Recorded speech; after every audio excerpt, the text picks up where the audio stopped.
Hello everyone, welcome to the bureaucrats factory. My name is Varun Pradhan और हम आपके लिए लेकर आए हैं एमपी और छत्तीसगढ़ एडीपीओ के लिए ये स्पेशल लेक्चर सीरीज़ जिसमें हम कवर करेंगे कुछ एक्ट्स। और अभी हम कवर कर रहे थे unlawful activities prevention act part 1 में हमने सेक्शन 129 समझने की कोशिश की थी और इस पार्ट में हम सेक्शन 10 to 23 समझने की कोशिश करेंगे। तो यदि आपने पार्ट 1 नहीं देखा है तो आप पहले उसे ज़रूर देखें, लिंक डिस्क्रिप्शन में अवेलेबल है।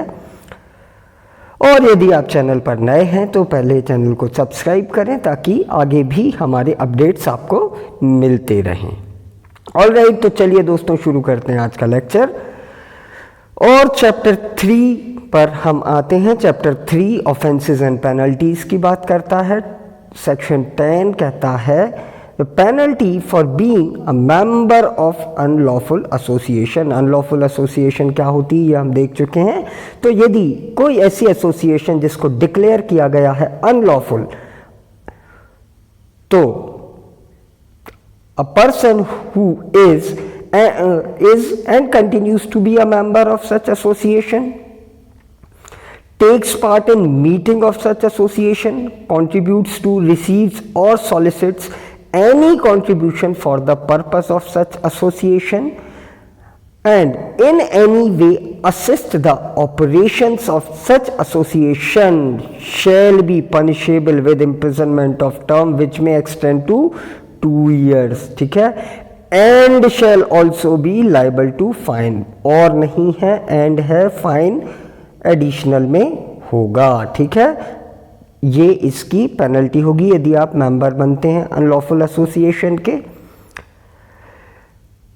बी कहता है if a person who is or continues to be a member of such association or voluntary does an act aiding or promoting in any manner the objects of such association and in either case is in possession of any unlicensed firearm, ammunition, explosive or any other instrument or substance capable of causing mass destruction and commits any act resulting in loss of human life or grievous injury to any person or causes significant damage to any property।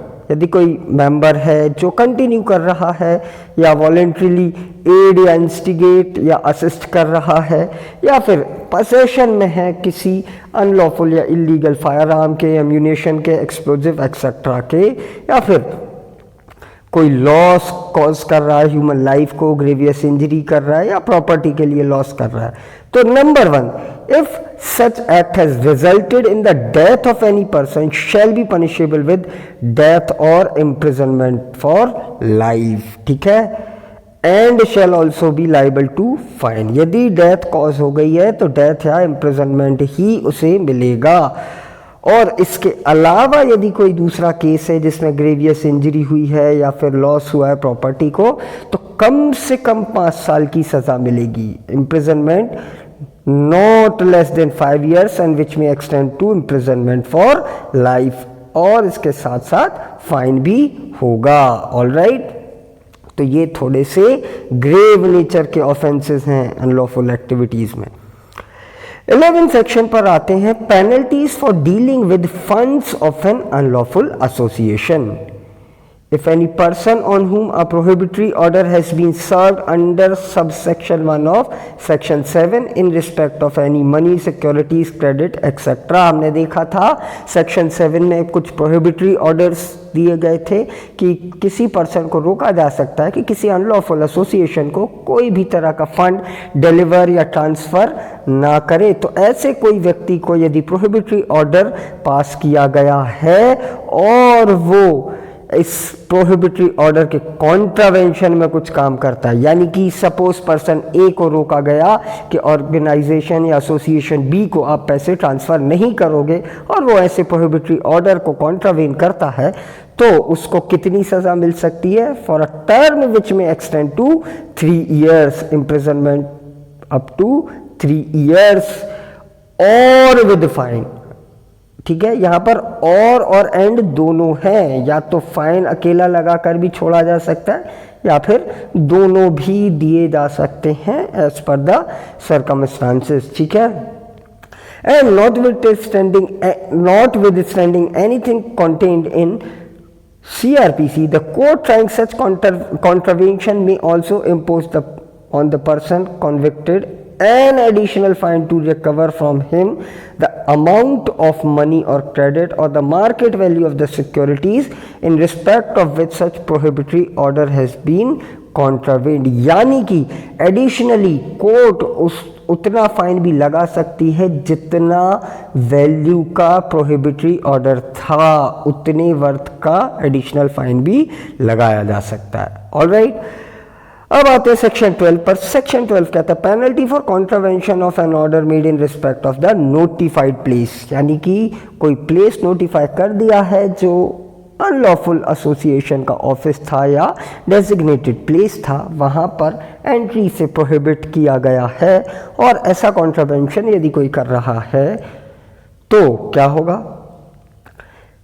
imprisonment for a term which may extend to 1 year and shall also be liable to fine। ठीक है, यदि sub section 3 of section 8 के order को कॉन्ट्रावेन किया जा रहा है, notified places पे एंटर कोई कर रहा है, तो 1 साल तक की सजा हो सकती है। इसका सब सेक्शन 2 कहता है whosoever knowingly and willfully is in or effects or attempt to effect entry into a notified place in contravention of any order made under subsection 4 of section 8 shall be punishable with imprisonment for a term which may extend to 1 year and shall also be liable to fine। तो आप बस इतना याद कर लें कि notified area से related चाहे वो सबसेक्शन 3 का ऑर्डर हो या सबसेक्शन 4 का ऑर्डर हो, 1 साल तक की सज़ा और फाइन उसमें हो सकता है। 13 पर आते हैं और देखते हैं सबसे इंपॉर्टेंट सेक्शन है 13 जो प्रोवाइड करता है punishment for unlawful activities. Unlawful activities की पनिशमेंट क्या होगी? सो हूसोएवर टेक्स पार्ट और कमिट्स अनलॉफुल एक्टिविटी और advocates, abets, advises, incites the commission of any unlawful activity shall be punishable with an imprisonment for a term which may extend to 7 years। यदि कोई व्यक्ति unlawful activity कर रहा है या फिर उसका अबेटमेंट कर रहा है, एडवाइस कर रहा है, इंसाइटमेंट कर रहा है एक्सेट्रा, 7 साल तक की सजा और फाइन उसे मिलेगा। और यानी कि एंड हिंदी वाला और था ये, ठीक है। इसका सबसेक्शन 2 कहता है whosoever in any way assist any unlawful activity of any association declared unlawful under section 3 after the notification by which it has been declared has become effective under subsection 3 of that section shall be punishable with imprisonment for a term which may extend to 5 years। यानी कि assisting की सजा कितनी होगी? Assisting की सजा होगी 5 साल तक की जेल, ठीक है। सब सेक्शन 3 कहता है nothing in this section shall apply to any treaty, agreement or convention entered into between government of India and government of any other country or to any negotiation therefor carried on by any person authorised in this behalf. इतना कोई खास महत्वपूर्ण provision नहीं है ये।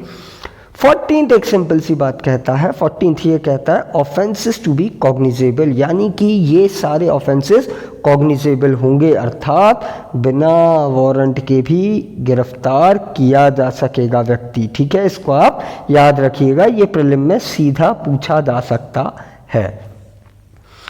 अब आते हैं हम चैप्टर 4 पर। चैप्टर 4 टेररिस्ट एक्टिविटीज की बात करता है, ठीक है। टेररिस्ट एक्टिविटीज़ की बात करता है और उनकी पनिशमेंट को प्रोवाइड करता है। तो 15 डिफाइन करता है टेररिस्ट एक्ट को। क्या है भाई? इसका सबसेक्शन 1 कहता है whosoever does any act with intent to threaten or likely to threaten the unity, integrity and security, economic security, sovereignty of India or with intent to strike terror or likely to strike terror in the people or any section of people in India or any foreign territory, यानी कि इसका extra territorial operation भी होगा इस section का। किस तरह से करेगा भाई ये सारी चीजें? A, by using bomb, dynamite और any other explosive substance, inflammable substance, fire arms और अदर लीथल वेपन्स और पॉइजनस और नॉक्शियस गैसेस और अदर केमिकल और by any other substance whether biological, radioactive, nuclear और अदरवाइज ऑफ हैजार्डस नेचर और by any other means of whatever nature likely to cause, क्या क्या cause कर सकता है? death or injury to any person, loss of or damage to destruction of property, disruption of any supplies of essential service, damage to monetary stability of India by way of production or smuggling or circulation of high quality counterfeit Indian paper currency, coin और any other material, यानी कि नकली note आदि चलाने से India की financial stability को harm कर सकते हैं, वो सब टेररिस्ट एक्टिविटी में आ जाएगा। ठीक है। फोर्थ कहता है डैमेज और destruction of any property in India और इन फॉरेन कंट्री यूज और intended to be use for defence of India. ठीक है, यानी कि मान लीजिए इंडिया की कोई एम्बेसी है जो अफगानिस्तान में है या अमेरिका में है, उसको डिस्ट्रक्शन पहुंचा रहा है ना, क्योंकि वो डिफेंस से रिलेटेड है, और with any other purpose of the government of India और एनी स्टेट गवर्नमेंट और देयर एजेंसी एक्सेट्रा। एम्बेसी का एग्जांपल आप याद रखिएगा। B, overawes by means of criminal force or the show of criminal force or attempts to do so or cause death of any public functionary or attempt to cause death of any public functionary। ठीक है, criminal force का use कर रहा है या फिर दिखाने की कोशिश कर रहा है क्रिमिनल फोर्स, या अटेम्प्ट कर रहा है क्या, डेथ, या फिर कॉज ही कर देता डेथ किसी पब्लिक फंक्शनरी की, तो वो भी टेररिज्म की एक्टिविटी में आएगा, टेररिस्ट एक्टिविटी में आएगा। सी, detains, kidnaps or abducts any person and threatens to kill or injure such person or does any other act in order to compel the government of India, any state government, government or foreign country or any international or intergovernmental organization or any other person to do or abstain from doing any act or commits a terrorist act।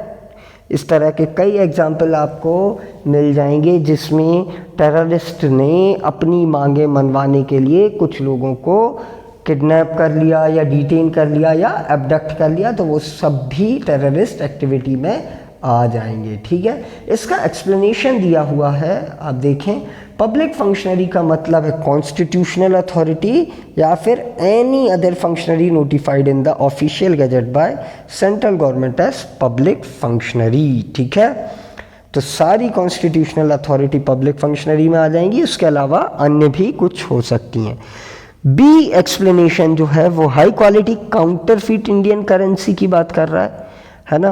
तो high quality counterfeit Indian currency वो होगी जो after examination किसी authority या forensic authority के द्वारा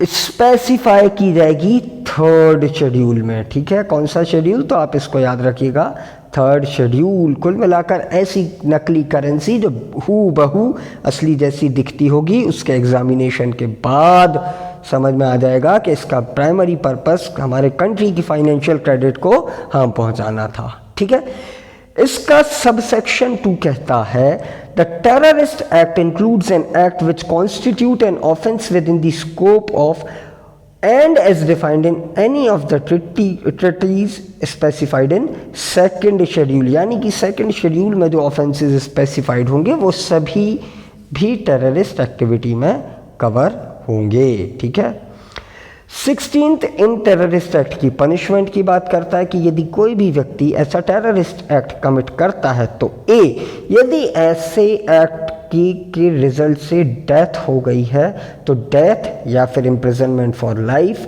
and fine होगा, और उसके अलावा कोई ग्रेवियस इंजरी या डिस्ट्रक्शन टू प्रॉपर्टी एक्सेट्रा हुआ है उस एक्ट की वजह से, तो क्या होगा, imprisonment not less than 5 years, which may extend to imprisonment for life and shall also be liable to fine. ठीक है, 16A 2013 के अमेंडमेंट के बाद ओमिट हो गया है, ठीक है, तो इसको पढ़ने की आवश्यकता नहीं है। 17th पर आते हैं। 17th कहता है punishment for raising funds for terrorist activities. तो इंडिया में या इंडिया के बाहर कोई भी व्यक्ति डायरेक्टली या इनडायरेक्टली जो फंड रेज कर रहा है या कलेक्ट कर रहा है, चाहे वो लेजिटिमेट सोर्स से हो या इलेजिटिमेट सोर्स से हो, ठीक है, from any person or persons or attempt to provide for raises or collect fund for any persons or person etc etc, ये लंबी चौड़ी सी बातें यहाँ पर लिखी हुई हैं।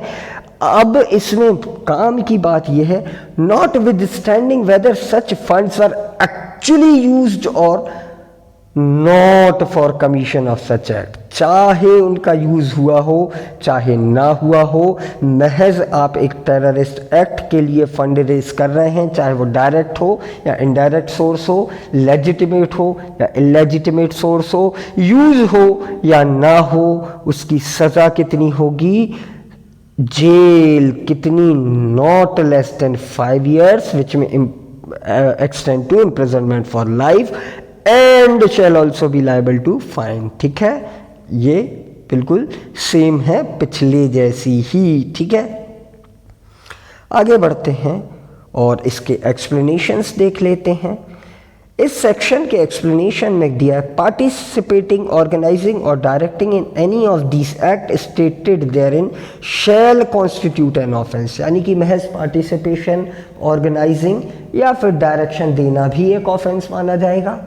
बी कहता है रेजिंग फंड में इंक्लूसिव होगा रेजिंग और कलेक्टिंग और प्रोवाइडिंग फंड टू प्रोडक्शन और स्मगलिंग और circulation of high quality counterfeit currency, यानी कि काउंटरफीट करेंसी का प्रोडक्शन, आप नकली नोट छाप रहे हो या सर्कुलेट कर रहे हो या फिर स्मगल कर रहे हो तो वो भी रेजिंग फंड में आ जाएगा। और सी कहता है रेजिंग और collecting of or providing fund in any manner for the benefit of or to an individual terrorist gang or terrorist organization for a purpose not specifically covered under section 15 shall also be constructed an offense, यानी कि बहुत ही broadly जाकर cover किया गया कि किसी भी purpose से किसी टेररिस्ट ऑर्गेनाइजेशन या एसोसिएशन या टेररिस्ट गैंग की आप हेल्प कर रहे हो फाइनेंशियली तो वो भी एक ऑफेंस होगा।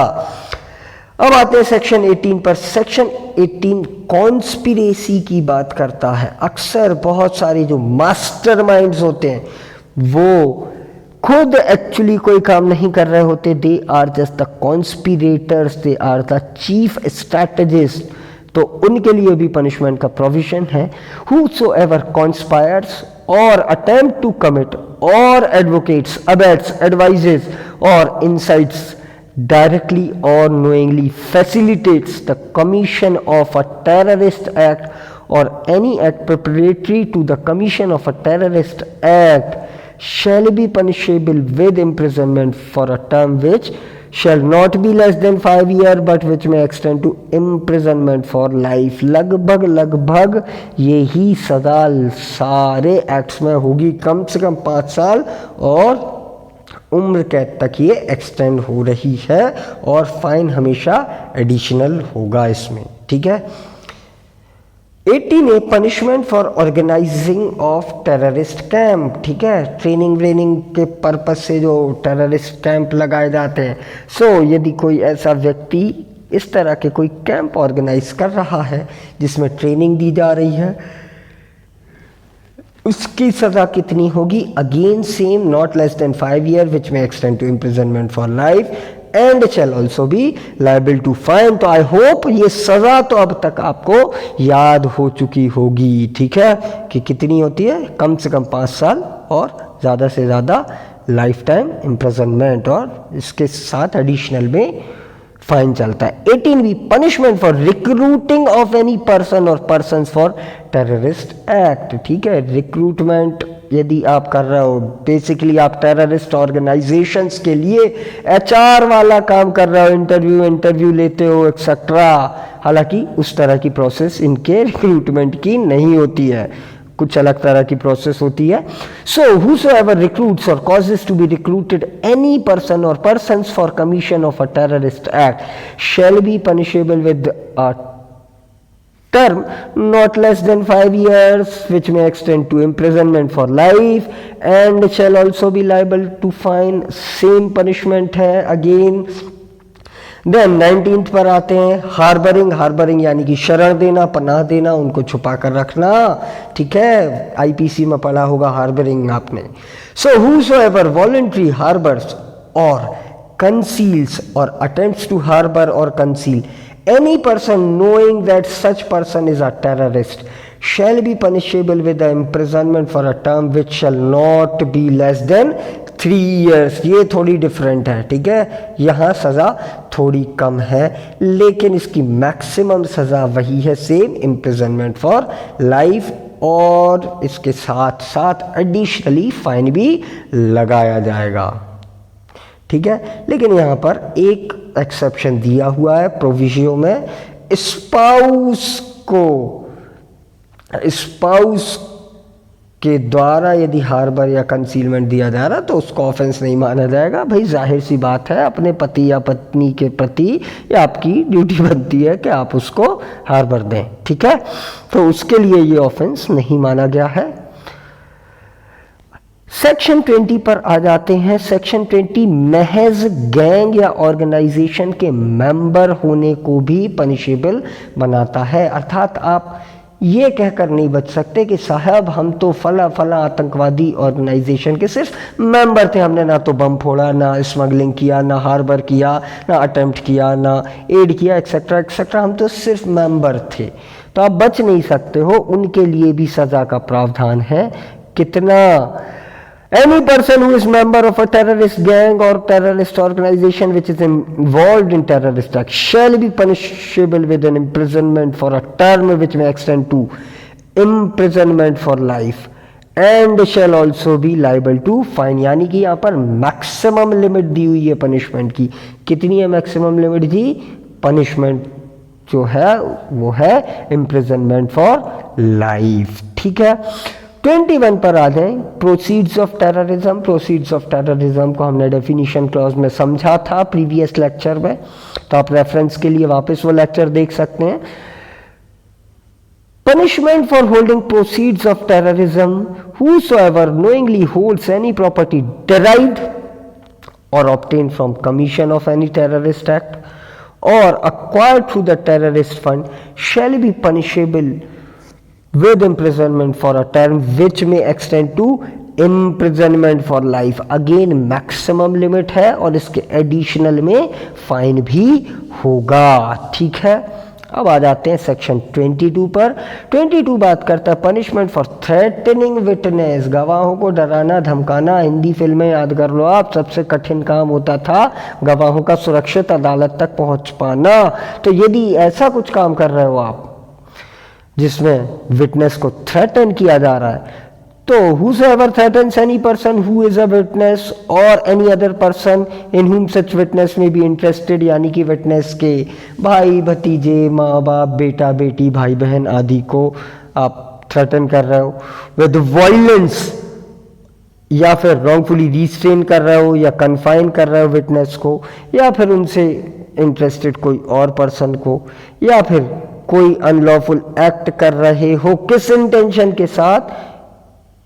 अबव सेड एक्ट की, तो सजा कितनी हो सकती है? Extend to 3 years and shall also be liable to fine. यानी कि ये थोड़ा सा कम ग्रेविटी का अपराध माना गया विटनेस को डराना धमकाना, तो इसकी मैक्सिमम सजा 3 वर्ष की होगी, ठीक है। ऑलराइट, आगे बढ़ते हैं और अगला सेक्शन देखते हैं 22A, offences by companies. Offenses by companies. So where an offense under this act has been committed by a company, every person including promoters of the company who at the time of the offense was committed was in charge of and was responsible to the company of the conduct of business of the company। यानी कि हर वे व्यक्ति जो company के in charge होंगे और company के business के conduct के लिए रिस्पॉन्सिबल होंगे, वे सभी लोग लाइबल होंगे, इंक्लूडिंग द प्रमोटर्स। ठीक है, इंक्लूडिंग द प्रमोटर्स, वो सभी लाइबल होंगे, वो सभी गिल्टी माने जाएंगे और उसी के अकॉर्डिंग उनको पनिशमेंट मिलेगी। लेकिन इसका एक प्रोविजो है, प्रोविजो कहता है nothing contained in this subsection shall render any such person including promoter liable to any punishment provided in this act if he proves that the offence was committed without his knowledge. ठीक है, and sorry और he had exercise reasonable care to prevent the commission of such offence. ठीक है, यानी कि यहां पर burden of proof जो है वो किस पर लाए करेगा, उस कंपनी के पोस्ट बेयरर पर या फिर उसके प्रमोटर पर कि भैया उसकी जानकारी में ये नहीं था या फिर उसने तो रीजनेबल केयर लिया था प्रिवेंशन को लेकर, फिर भी वो ऑफेंस हो गया, बट इसको प्रूव करने की जिम्मेदारी उसी व्यक्ति की होगी। ठीक है, आगे देखते हैं सबसेक्शन 2। सबसेक्शन 2 कहता है nothing contained in subsection 1 where an offense under this act has been committed by a company and it is proved that the offense has been committed with the consent of or convenience of or is attributable to any neglect on the part of any promoter, director, manager, secretary or any other officer of the country of the company. Such promoter, director, manager, secretary etc. shall also be deemed to guilty of that offense and shall be liable। ठीक है, यानी कि यदि उसकी consent से, उसकी convenience से attributable है या उसके निगलेक्ट करने से, उसके नेग्लिजेंस से ये ऑफेंस हो रहा है, तो वो officer, secretary, manager, promoter etcetera by what ever name he may be called, वो गिल्टी होगा और उसको उसके अकॉर्डिंग पनिश किया जाएगा। ठीक है, इसके कुछ एक्सप्लेनेशन दिए हुए हैं। कंपनी का मतलब होगा कोई भी बॉडी कॉरपोरेट और वो इंक्लूड करेगी firm, association of individual etcetera. Director का मतलब होगा यदि फर्म के मामले हैं तो पार्टनर इन द फर्म को डायरेक्टर माना जाएगा। ठीक है, 22B पर आ जाते हैं ऑफेंसेस बाय सोसाइटीज और trust. Where an offence under this act has been committed by society और trust, every person including the promoter of society or settler of the trust who at the time was in charge or was responsible to the society etc etc etc shall be guilty। लगभग वैसा ही provision है जैसा 22A में था। 22A में company से related था, यहाँ पर सोसाइटी और ट्रस्ट से रिलेटेड है। तो जो भी ट्रस्ट या सोसाइटी का इंचार्ज उस समय पर होगा वो भी गिल्टी माना जाएगा।